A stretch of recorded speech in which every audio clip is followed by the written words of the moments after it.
Welcome to the Deep Dive. Today we're tackling some wisdom that honestly feels both incredibly straightforward and really quite challenging. We're diving into Gordon Livingston's book, Too Soon Old, Too Late Smart, 30 True Things You Need to Know Now. And it's distilled from a life of, well, significant experience. Yeah, absolutely. Livingston wasn't just a psychiatrist. He was a West Point grad, a decorated Vietnam vet, and crucially, a father who experienced profound loss. He lost 2 sons. Right. So this isn't your typical feel-good, positive thinking guide. The Washington Post called him more Job than Dr. Phil, which I think sums it up pretty well. It's wisdom born from struggle. Definitely. So our mission here, for you listening, is to kind of get a shortcut to these 30 hard-won truths. These are insights that maybe could save us some of that painful trial and error Livingston went through. It's about trying to align our internal maps, how we think life should be, with the actual ground, how life really is. Let's start right there with that core idea, the map and the ground. Okay, so truth number 1, and it's foundational. If the map doesn't agree with the ground, the map is wrong. It sounds so simple, almost obvious, but it's incredibly profound. And the story he uses to illustrate it is perfect. From his military days. Yeah, sure. Exactly. He's a young lieutenant, fresh out of training at Fort Bragg. He's leading his platoon, navigating through the woods using his map. Got the map, thinks he knows where he is. Right. But he looks up, and the hill that's clearly marked on his map, it's just not there. He can't see it. So he turns to his experienced platoon sergeant. Yep, this grizzled old sergeant who's seen it all. And Livingston says something like, "Sergeant, the map says there's a hill here, but I don't see one." And the sergeant's reply, Just deadpan. Yes, Sir, if the map don't agree with the ground, then the map is wrong. Period. End of story. wow, that just cuts right through all the theory, doesn't it? It's about facing reality, however inconvenient. And we fight that constantly. We try to force reality to fit our expectations, our plans, our wishes. We cling to the faulty map. Where does he see this playing out most damagingly? Relationships, especially choosing a life partner. He points to the incredibly high divorce rate.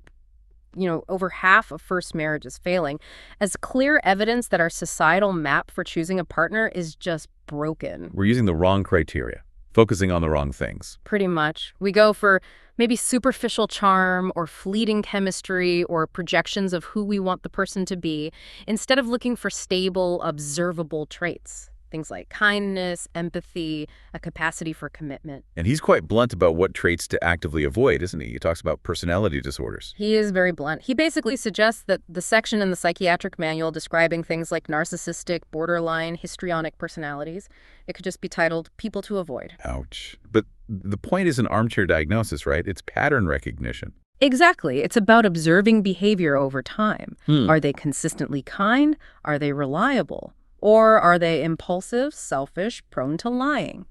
He really emphasizes kindness, not just politeness, but a genuine willingness to put another's needs on par with your own. You only really know kindness when you're consistently in its presence, he says. That's the phrase.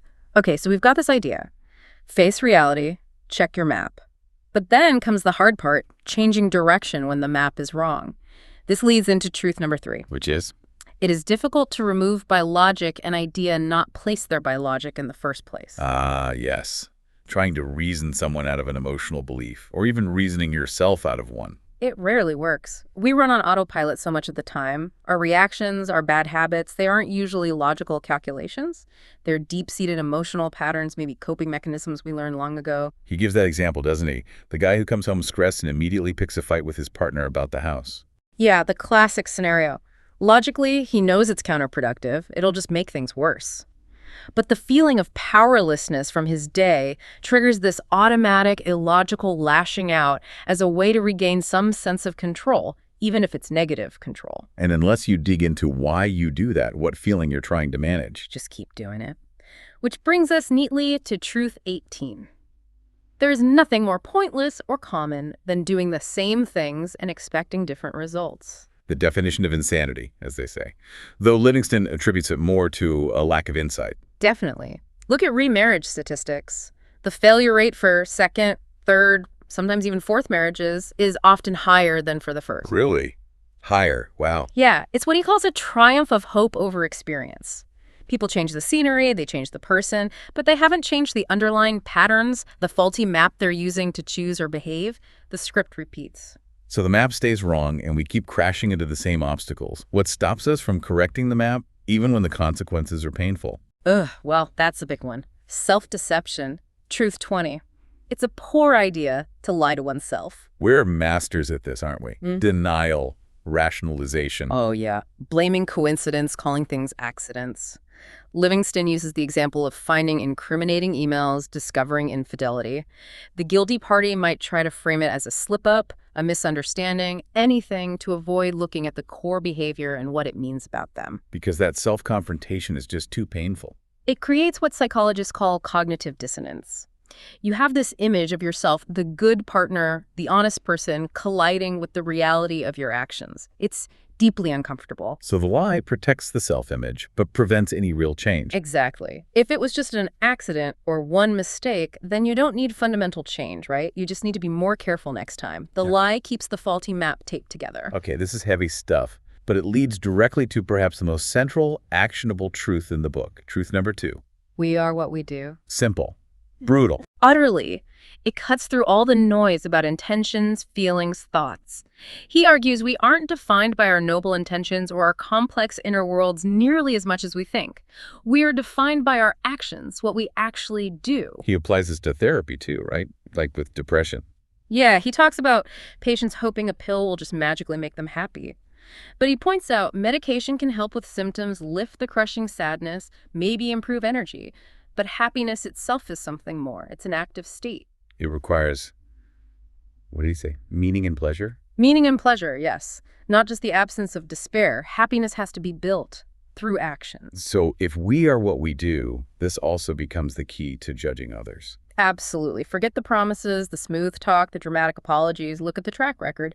Past behavior, he insists, is the single most reliable predictor of future behavior. Ignoring that is the source of most heartbreak. Okay, so what actions build happiness? Does he give us a formula? He boils it down to 3 essentials. You need something to do, someone to love, and something to look forward to. Something to do. Yeah, like a job. Meaningful work or an avocation, yeah. It doesn't have to be world-changing, but it needs to feel significant to you. Could be your career, could be mastering a craft, could be volunteering, something that gives you purpose. Okay, and someone to love. This is where he gets very behavioral again, isn't he? Very. He offers this definition. We love someone when the importance of his or her needs and desires rises to the level of our own. Wow. That strips away all the poetry. It does. It's practical. And he offers a thought experiment to test it, the bullet test. The bullet test sounds intense. It is, basically. Yeah. Would you, without a moment's hesitation, take a bullet for this person? Now, it's extreme, obviously, but it forces you to confront the depth of your commitment beyond just feelings. Is their well-being truly equal to your own? So if someone complains, he never considers my feelings, but I know deep down he loves me, Livingston would challenge that. He'd say, look at the behavior. If their needs consistently rise to the level of your own, would you intentionally hurt them or ignore their needs? Probably not. The actions tell the real story. Love is demonstrated, moment to moment. Okay, so love requires this deep behavioral commitment. But that very commitment makes us vulnerable, doesn't it? Which takes us into the complexities of relationships and power. Exactly. Let's move into that. Part 2, relationships, vulnerability, and control. Starting with a really tough one, truth 5. Which is, lay it on us. Any relationship is under the control of the person who cares the least. Oof, that sounds cynical. It is, undeniably. It's a zero-sum view of power dynamics when things go wrong. In a conflict, in a negotiation, in the slow pulling apart of a partnership, the person who is less invested, less emotionally dependent on the relationship continuing, they hold the cards. Because they have less to lose by walking away or making demands. Precisely. Distress is rarely symmetrical. The person who cares more, whose map relies on that relationship, is often the one who makes the most concessions, who feels the most pain. You see this play out in separations all the time. And this idea of calculation, of self-interest in relationships. He connects that to prenups, doesn't he? He does. He sees the rise of prenuptial agreements as a kind of sad societal indicator, a sign of cynicism. How so? I mean, isn't it just practical financial planning in a complex world? People have assets, businesses. He acknowledges the practical side, sure, but psychologically, he argues, demanding a contract before you commit implies you're already planning for failure. You make contracts with people you don't fully trust. It subtly shifts the foundation from unconditional union to conditional transaction. It replaces the ideal with a contingency plan. Right. And that ideal is something he still values, which leads to truth 14. True love is the apple of Eden. The apple of Eden. Meaning it's the compensation for the loss of innocence. Life, he suggests, is a long fall from grace. We lose belief in Santa, then the perfection of our parents, then maybe our own youthful sense of invincibility. That gets complicated, disillusioning. Exactly. And the primary solace, the thing that makes the burdens bearable, is the deep connection with another person. True partnership. He quotes Mark Twain's Eve after being kicked out of the garden. The garden is lost, but I have found him and am content. That's the one. That union is the compensation. But, and this is his lament, we get almost zero education on how to find or build that kind of partnership. It's true. We learn calculus, but not how to spot kindness or narcissism or how to communicate through conflict. We're just thrown into it, expected to figure it out through painful trial and error, and the errors can define a life. And when that deep connection is missing, when the marriage feels more like that contract, that's when the discontent sets in. And that discontent often fuels the search for something illusory, which is truth 21. We're all prone to the myth of the perfect stranger. Ah, infidelity. He gives some pretty high statistics for that. Yeah, something like 50-65% of married men and 35-45% of married women by age 40, according to the data he cites. It's common. What's driving it psychologically? Is it just boredom? Often it's deeper. It can be a search for reassurance. Am I still attractive, desirable? Especially as we age. But often it's chasing that fantasy of perfect, unconditional acceptance, like the idealized love of a perfect parent, which few of us ever really get. The Perfect Stranger seems to offer that, initially at least. No history, no baggage, just admiration. Exactly. It's an escape from the complex realities and compromises of a long-term relationship, especially one that feels more like a contract for services than a true meeting of souls. Okay, so that's the allure of the stranger. What about the flip side? Loving someone who doesn't love you back. That's truth 17. Unrequited love is painful but not romantic. Ouch. We tend to romanticize that, don't we? The noble suffering, the pining. We do. But Livingston says, hold on, often that kind of persistent, unreciprocated longing isn't noble. It's closer to obsession or even delusion in extreme cases like stalking. So it's not love, it's something else. It's often, he suggests, an attempt to dignify what might otherwise just look like unattractive masochism. Clinging to the pain gives it a sense of meaning or drama rather than just being, well, pointless suffering for something unattainable. Like the person saying, they treated me terribly, but I still love them. The still loving part makes it seem meaningful. It elevates the narrative, yes. Instead of confronting the reality of rejection or incompatibility. This chase for the ideal, whether the perfect stranger or the unrequited love object, it seems connected to perfectionism. Absolutely. Which leads straight into truth 8. The perfect is the enemy of the good. This one feels counterintuitive too. We're taught to strive for perfection. And in some areas, it's essential. You want a perfectionist surgeon or mechanic or accountant. Detail-oriented, meticulous, high standards, great for tasks. But not for relationships. Terrible for relationships generally. That same demanding, orderly, controlling, obsessive nature becomes alienating. It stifles spontaneity, warmth, acceptance of flaws. And this ties into control again. The perfectionist needs to control the environment, the partner. Right. And here's the paradox he points out. In intimate relationships, you often gain influence only by relinquishing direct control. Trying to manage your family like you manage your staff leads to resentment and conflict. It becomes a zero-sum game. Someone wins, someone loses, which nobody likes. Which is precisely truth 23. Nobody likes to be told what to do. Seems obvious yet. Yeah, we do it constantly, especially parents with kids or partners with each other. Livingston cites observations that parents spend maybe 80-90% of their interaction time giving instructions or criticizing. And the result is predictable. Resentment, defiance, passive resistance. Kids get slow, they forget instructions, they do poorly in school. It's often the only way the powerless can push back. What's the fear behind all that parental controlling? He calls it awfulizing, this irrational fear that if you relax your grip for 1 second, total chaos will erupt. The kids will turn into delinquents, the house will fall apart. So the criticism is meant to prevent disaster, but it actually creates resistance. Exactly. The challenge is to risk not criticizing, to trust more, which is incredibly hard for controlling types. And these very traits, The drive, the control, the perfectionism, they often link back to another core paradox. Truth 10. Our greatest strengths are our greatest weaknesses. How does that work? The same qualities that drive success in one area of life can sabotage another. Think about the highly dedicated, driven executive, great for the company, maybe, but that single-minded focus can decimate family life. The inability to switch off, to be present. He talks about the classic couple pairing, doesn't he? Yeah, the compulsive meets the impulsive. The super organized list making, why can't you be more responsible? Person married to the spontaneous, theatrical, you just don't know how to have fun. Person, they are probably attracted to those opposite qualities initially. Often, yes. The reliable one grounds the spontaneous one. The fun one loosens up the rigid one. But over time, those very strengths become the primary source of conflict. Their greatest assets become their biggest liabilities in the relationship. It's a constant tension. And ultimately, this struggle for control, for perfection, it runs into the final uncontrollable reality. Mortality.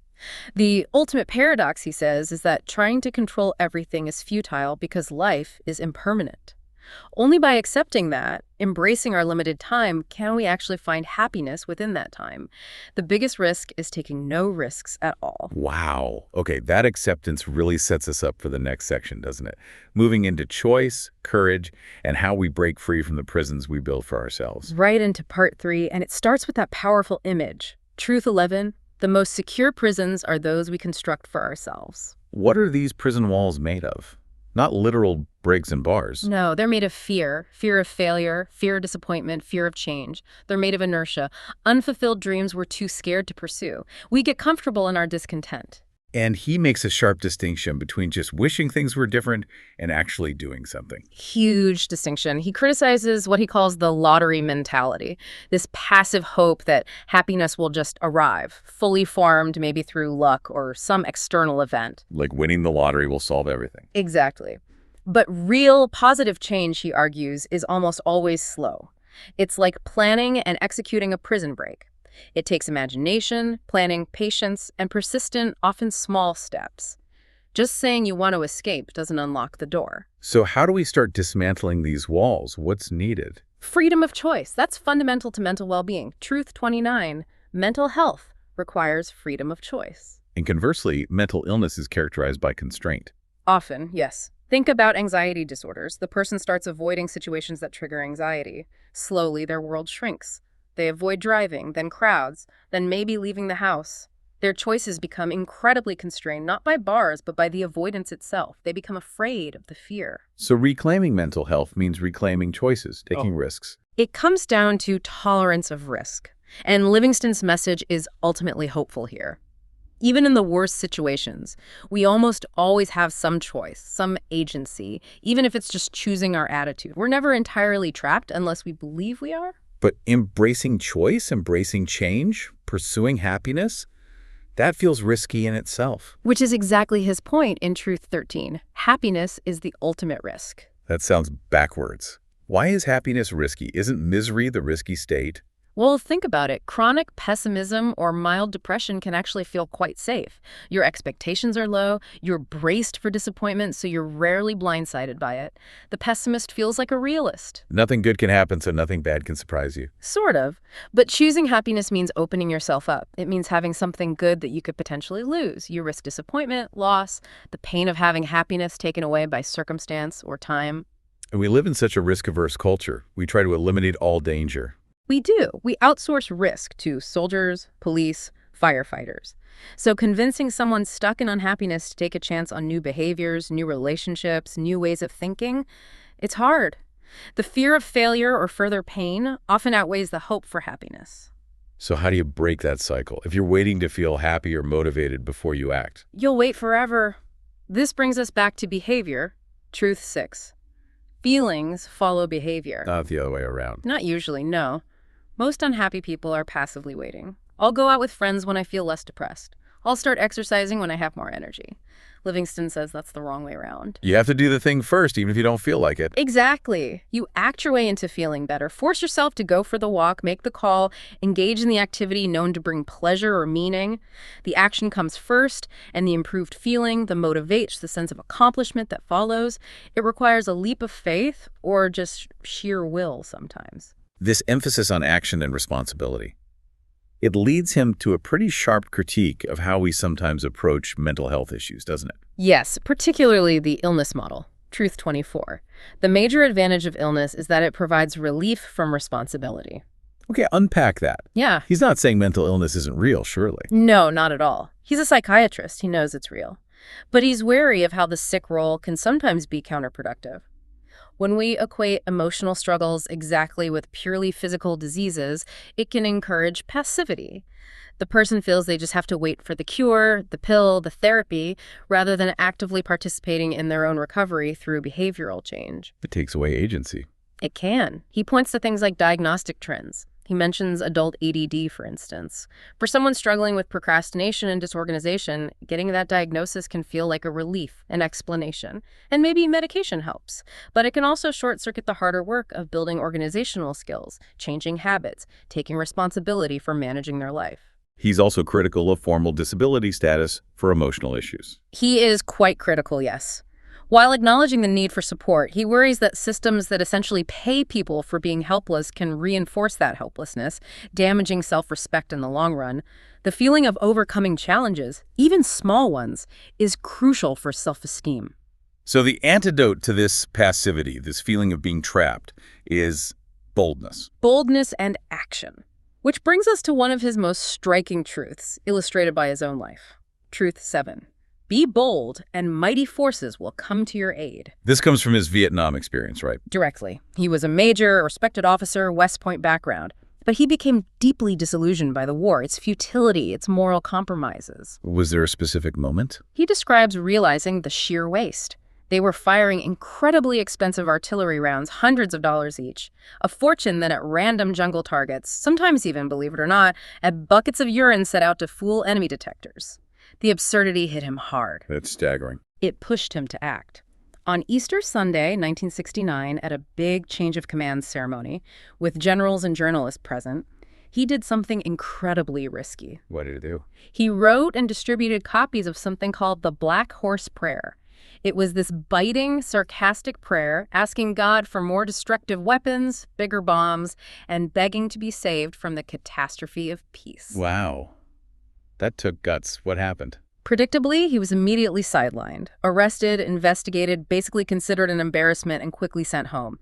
It effectively ended his traditional military career path. But the mighty forces came to his aid. The forces were internal. It was the force of his own conscience, aligning his actions with his beliefs. He restored his own integrity, even at great personal cost.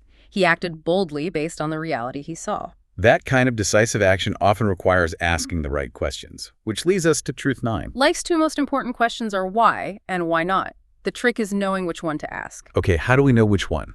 Why is for looking backward.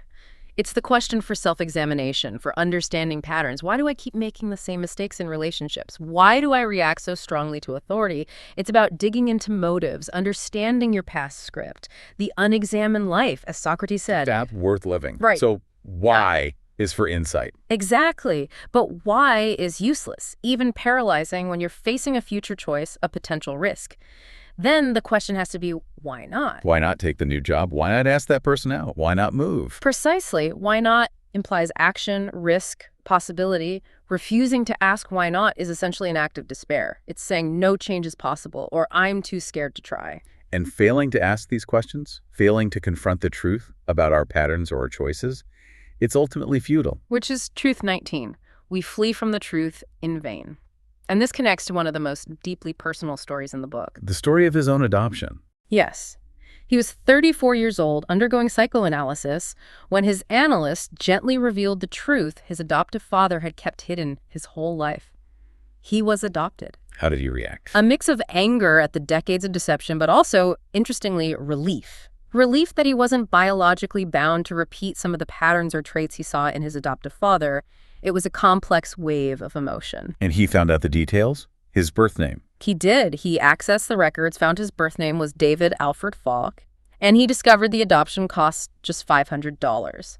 Imagine learning that stark monetary value placed on your transfer. Devastating. Did he find his birth mother? He did. Her name was Ruth. She'd never married, feeling somehow she didn't deserve to after giving him up. And heartbreakingly, she'd tracked his progress anonymously, teaching elementary school and changing grades each year to match the grade he would have been in. Oh my goodness. The weight of that secret. Immense. And the story got even more complex when he learned about his birth father. He eventually connected with the father's daughter, who was also adopted, because the birth father apparently couldn't conceive with his own wife, yet had this secret son given away. Secrets layered on secrets. The truth really does find a way out, eventually. It does. And the weight of carrying those secrets or fleeing from uncomfortable truths about ourselves is immense. We have to confront our history. Which brings us to part 4, dealing with time, the past, aging, and ultimately acceptance. Starting with how we handle that past history. Right. Truth 4 is provocative. The statute of limitations has expired on most of our childhood traumas. Okay, this one might ruffle some feathers. He's not dismissing trauma, is he? No, he acknowledges its reality and impact, but he's arguing against letting past hurts perpetually define and paralyze your present life. At some point, clinging to the narrative of victimhood becomes its own trap. It prevents taking responsibility for the present. That's his point. It avoids the uncomfortable truth. We are responsible for most of what happens to us now as adults. The therapist's job, he says, isn't just to endlessly explore the past, but to ask, okay, given that, what's next? How do we move forward? It's about shifting from complaint to action. But that action, that positive change, it takes time. Which is truth 15. Only bad things happen quickly. That sounds pessimistic, but I think I see what he means. Think about sudden life changes. Usually they're negative, right? Accidents, job loss, bad diagnoses, betrayals. Those can happen in an instant. But good things. Building a relationship, learning a skill, recovering from loss. Those almost always take time, patience, effort, determination. Building is slow. Destruction is fast. Creating life is complex. Ending it is simple. So if you're hoping for instant transformation or quick fixes for happiness, you're likely setting yourself up for disappointment. That desire for the quick fix, or maybe just for things to be easier, does that tie into nostalgia, looking back at supposedly simpler times? It absolutely does. Truth 27. The only real paradises are those we have lost. We idealize the past. Constantly. Memory isn't a perfect recording. It's a story we tell ourselves. And we often edit that story to make the past seem better, the music was better, people were kinder, life was simpler, which has the convenient effect of making the present seem inadequate by comparison. It guarantees dissatisfaction now. Right. He uses the example of funeral eulogies. We praise the dead lavishly, partly because their flaws and complexities can no longer challenge our idealized image. They become symbols. He quotes Russell Baker, the writer. Yeah. Baker's publisher rejected his memoir draft as dull, so Baker told his wife, "I'm going upstairs to invent the story of my life." That invented story became a bestseller. We shape our past narrative to fit our present needs, but romanticizing it too much poisons the present. Okay, so facing the present, with all its imperfections and the knowledge that time is limited, that requires courage. And he finds a key source of courage in laughter. Yes, truth 28. Of all the forms of courage, the ability to laugh is the most profoundly therapeutic. Why laughter? He argues that humor, especially the ability to laugh at ourselves in our absurd situation, is uniquely human, alongside our awareness of death. Laughter in the face of difficulty is a kind of gallows humor. It's acknowledging the absurdity, the challenges, maybe even the ultimate futility, and finding amusement anyway. It's a way of coping, of connecting. Exactly. Sharing laughter says, we're all in this leaky boat together. It provides perspective. He loved jokes that confronted mortality, like that dark one about the hunter calling 911. Oh, the one where the operator says, first, make sure your friend is dead, and there's a gunshot. That's the one. It's shocking, but it cuts right to the absurdity of our attempts to control the uncontrollable, like death. Maintaining good humor, he believed, was vital. Things may be grave, he'd quote, but they need not be serious. That ability to face things with grace, even humor, that leads into his thoughts on aging and our obligations. Yes, moving into the final set of truths about legacy. And he starts with another blunt one, truth 12. The problems of the elderly are frequently serious, but seldom interesting. Wow. Okay. That sounds harsh. Is he just dismissing older people? Not dismissing their problems, which he says are serious: loss of health, loss of loved ones, loss of function. but he's critiquing how those problems are sometimes presented. He observes that society often marginalizes the elderly, and sometimes the elderly respond by becoming self-absorbed, reciting a litany of aches, pains, and complaints. Which isn't interesting to others, especially the young. Right. So his point is about responsibility. The elderly, he argues, have a duty, in a way, to the young, a duty to face their inevitable losses with as much grace, courage, and determination as possible. To set an example of resilience. Exactly. To convey optimism and endurance through their behavior, not through complaints. That's the legacy they can offer. And what about the legacy parents leave for their children? He challenges some common assumptions there, too. Big time. Truth 26. Parents have a limited ability to shape children's behavior except for the worse. So parents don't get the credit for their kids' successes. Largely no. He calls that a narcissistic myth. Kids succeed or fail mostly due to their own innate character, choices, luck, and other influences. Parents can't really make a child successful or happy. But they can mess them up. Oh, definitely. They can inflict serious, lasting damage through abuse, neglect, excessive criticism, or transmitting their own anxieties and fears. So what is the main job of a parent beyond basic safety and love? To convey a fundamental sense of optimism, to model through their own lives that happiness is possible, even in a difficult and uncertain world. That's the real gift, showing resilience, not trying to control every outcome or shield them from every risk. Okay, nearing the end. We've talked about facing truth, taking action, managing relationships, embracing risk. What about letting go of past hurts? Forgiveness. Crucial. Truth 30. Forgiveness is a form of letting go, but they are not the same thing. What's the distinction? Forgiveness isn't about forgetting the wrong necessarily, and it's definitely not always about reconciling with the person who hurt you. Sometimes that's impossible or unwise. So what is it? It's primarily a gift you give yourself. It's about releasing the grievance, letting go of the anger and resentment that binds you to the past, and to the person or event that caused the pain. It frees you up to choose your attitude going forward. And this was deeply personal for him, wasn't it? Related to the loss of his son. His 6-year-old son died from complications after a bone marrow transplant. Livingston himself was the donor. The grief was immense, compounded by the feeling of helplessness, the failure of the transplant, the failure of his prayers. He had to forgive. Well, the doctors, fate, himself. All of it, perhaps. Forgive the randomness, the uncertainty, the limits of medicine. Forgive himself for the marrow that didn't save his son. It was an ultimate act of letting go of a burden of responsibility and outcome he couldn't control, freeing himself from perpetual bitterness. That act of forgiveness, that letting go, it seems connected to the final truth about love and loss. Truth 22. Love is never lost, not even in death. How does that work? The person's gone. The person is gone, yes. And grief isn't something to just get over or find closure for. The pain of loss might lessen, but the love remains. The legacy of the person you lost is the love they inspired in you. That love is real, it's permanent. And the task then is? To take that capacity for love evoked by the person who is gone and reinvest it in the living. To transfer that care and commitment to those who still need it. Love itself endures. What a journey.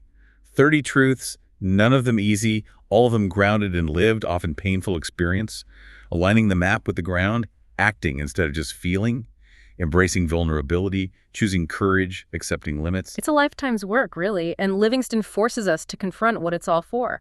He brings up the epitaph Raymond Carver chose for himself and poses it as the ultimate question for all of us. It's something I think you, listening, should really consider. What are the lines? And did you get what you wanted from this life? Even so, I did. And what did you want? To call myself beloved and to feel myself beloved on the earth.